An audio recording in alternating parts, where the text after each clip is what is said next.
Hey, welcome to my channel. My name is Amanda Dittlinger, and I do fun kitchen, cooking, and product reviews on this channel.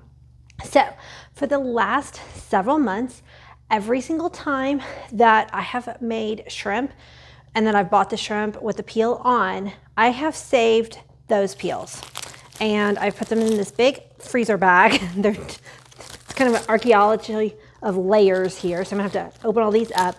But today I'm gonna make shrimp stock so that tomorrow I can make a homemade gumbo with my homemade shrimp stock, and it's going to be amazing.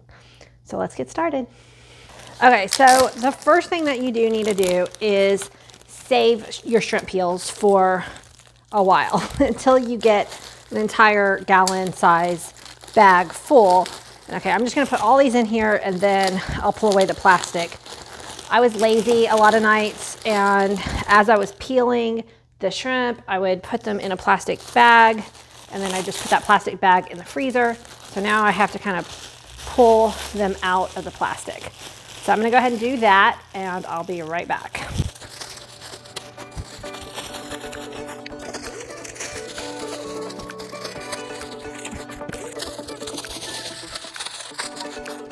So here's your representation of mini shrimp dinners of dinners past. So as you can see, I leave the tails on. That's perfectly fine. And this is just the shrimp. And as you can see here, there was maybe some water left on the shrimp shells and they just got frozen that way. It's all good. I filled up about half of this pot with shrimp shells. Okay, so the next part is really easy.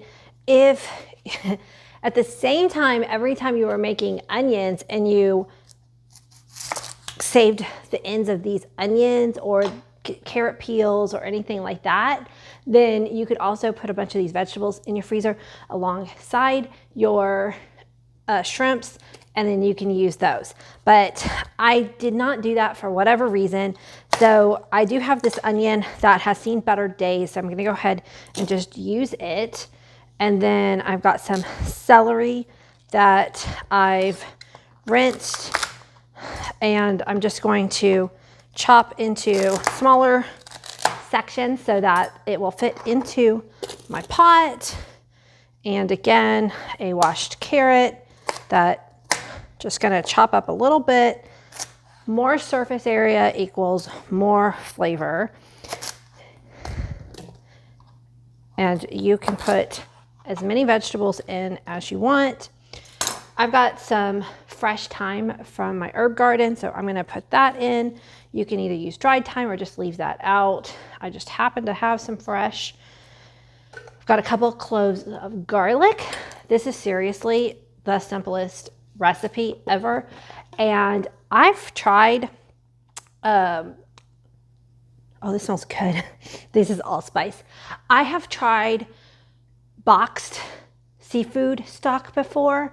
I don't like the flavor. There's something, I want to say fishy, but not in a good way about them. So I'm fine with boxed chicken stock and beef stock, but I don't like the brands that I've tried of seafood or shrimp stock. So I always like to make it myself. Oftentimes, if I'm making a gumbo, here comes Watson. Oftentimes, if I'm making a gumbo, I will just use chicken stock. But if I've taken the time to save all these shrimp shells, it doesn't take very long to make a shrimp stock. So it is worth the effort. Okay, so I just put in a couple of peppercorns, and now I'm gonna add in a couple of bay leaves. The last thing that we need to do is cover up the vegetables and the shrimp shells with water. We'll bring this up to a boil. Once it starts boiling, we will cover it, reduce it down to a simmer, and let it cook for 45 minutes to an hour. So we'll be back. A few minutes later, my stock is boiling, so I put it on low. I'm going to cover it up and set a timer for 45 minutes and just let it simmer. Hey, we're back. It's been Several hours later, actually, I let this simmer for about 45 minutes. And then I actually left it on the stove for about 2 hours just so it would cool down. I just find that it's a little bit easier to work with. Now, transferring it over to your mason jars. Now, if you do this often, you might get those mesh bags and you can put all your things into the mesh bag, pull it up and let it drip. And then all of a sudden you're just left with a broth. But I didn't buy one. I don't make broth that often as much as I used to. So I'm gonna use the ladle method. So I've got my mason jars and a funnel, and then I've got one of these little strainers, but whatever kind of strainer you have so that way the vegetables and the shells don't get into the mason jars. So it's just a matter of taking your time and transferring it over. I like to put a cloth down just so that way makes cleanup a little bit easier. And let's talk about what this stock is good for. I think I said I'm probably gonna make gumbo, but I might make a jambalaya tomorrow. But I've used this on clam chowders, on fish stews, just anywhere that you need any kind of seafood broth, you can use this shrimp stock. So the other thing I want to note is it actually smells good. So if it smells bad, then your shrimp shells might have been too old or something like that. This actually smells like, okay, I want to taste this. Now, it's going to last about 2 to 3 days in your refrigerator or about 2 months in your freezer. If you plan to put it in your freezer, make sure that you don't go all the way up because it will expand and crack the glass. So it's a very light colored broth. It's not super dark. And before I actually fill it up, I forgot to do on that one because it's still warm, so I don't know if it'll write on there.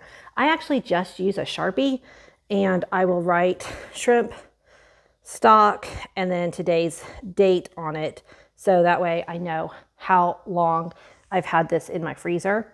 And these Sharpies will wipe off in your dishwasher. So I use Sharpies on my mason jars all the time. Well, anyway, I'm just gonna go ahead and transfer this over. It's just a process that I haven't really found a better way. Like I said, unless you use the big net, but since I'm only making one pot at a time, it doesn't take that long. So I hope you found this video really useful. I do have a lot of seafood recipes up on the channel, so make sure that you check it out. I will link the seafood playlist over on the side here at the end of the video, so give it a click. And if you haven't subscribed already, make sure you hit that subscribe button. I really appreciate you taking the time to be in my kitchen. Oh yeah, before I go, one last thing. I forgot to say how many quarts I got out of, this is my all-clad big stock pot, and I got about 6 quarts of shrimp stock. I'm gonna probably use 2 to make the gumbo or whatever tomorrow, and then I'll put the rest in the freezer and make sure that I plan some seafood dishes in the upcoming months. Again, thanks for watching. Bye.